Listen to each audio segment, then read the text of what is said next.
C Joseph Vijay எனும் நான்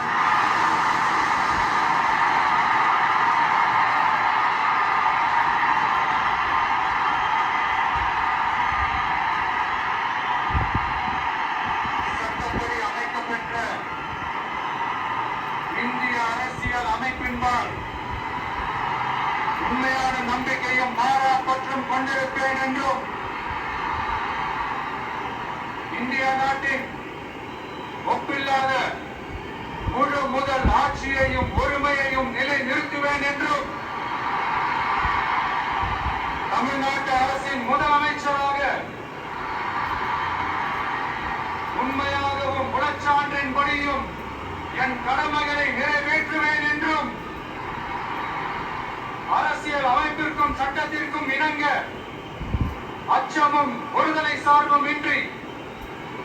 விருப்பு வெறுப்பை விலக்கி பலதரப்பட்ட மக்கள் அனைவருக்கும்